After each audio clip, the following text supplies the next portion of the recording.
Listen, I want to show you one of Jezebel's many defense mechanisms, all right? Jezebel has many, but we're going to talk about one of Jezebel's defense mechanisms. Now, we know Jezebel never wants to admit when they're wrong or face their inner issues, especially if you've been in a relationship with someone like this. When you point out a real legitimate issue or something that they're legitimately doing wrong, they like to deflect, avoid, gaslight, or manipulate some type of narrative to make everything your fault. All right. Now, when you point out an issue to Jezebel, the first thing that's going to happen is they're going to make you feel like you're just being annoying. Well, you're just being annoying. You're just picking at every little thing, or you're provoking me to anger. So they'll actually start to justify things like them cussing you out or talking to you disrespectfully. They'll say things like, well, you made me do this. Well, you made me get angry. Well, I wouldn't have to cuss you out if you would just shut up about it already. Completely disrespect. It's all gaslighting, right? And they justify everything that they do wrong, and Jezebel honestly doesn't think that she does anything wrong. Or what happens is when Jezebel is confronted about an issue, again, they love to deflect or avoid. So as soon as you bring up the issue, what they do is they'll immediately change the subject.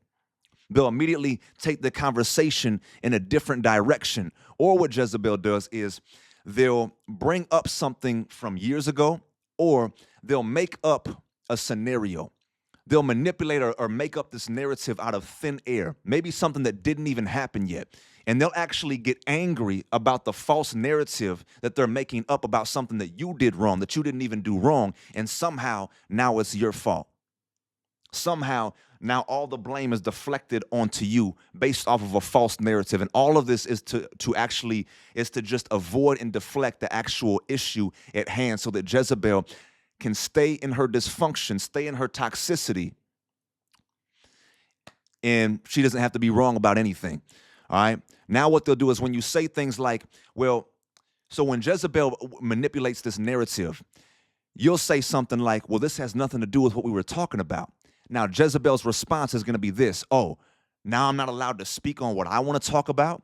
Now I'm not allowed to speak on what I think is an issue. And then your response is going to be something like, well, yes, you can, but that's not the actual issue at hand.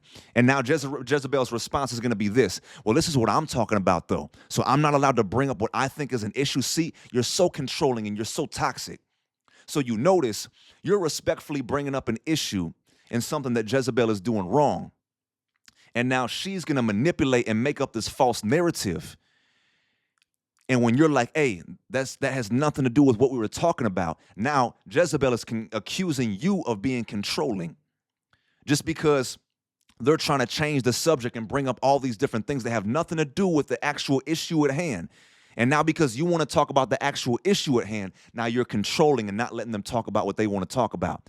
This is textbook narcissism and textbook gaslighting. This is where the deflecting, the accusing, and the gaslighting is out of control. When you get to this point, it's just a back and forth and a back and forth, and you won't ever win the argument with this person, right?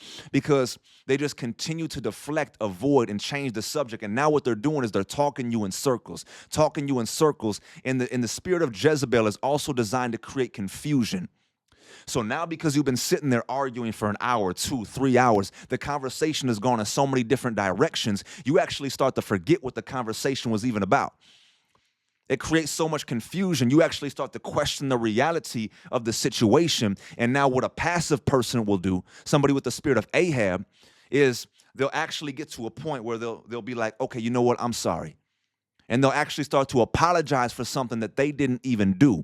And so if you're in a relationship with someone like this and they never want to admit they're wrong, and they do this, they change the subject, constantly put the blame on you, they gaslight you, the one of two things is going to happen. You're either going to have the courage to leave that person, realize this is toxic and we're not going to get anywhere, or you're going to end up succumbing to their manipulation and to their narrative. And now you're going to be like a doormat. You're going to be somebody that they continue to walk over, and you're not going to get anywhere in the relationship. And now you're going to be subject to their control and their manipulation and whatever narrative they want to push on the relationship of what's happening. And it's a bunch of lies and deception.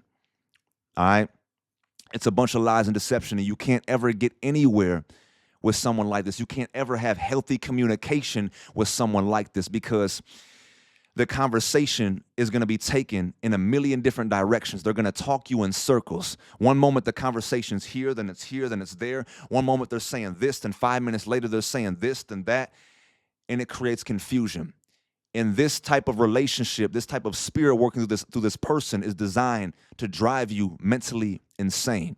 And once they do that, then they're going to call you crazy, right? Stay away from people like this, but pray for them in Jesus' name. Come on, let's get it.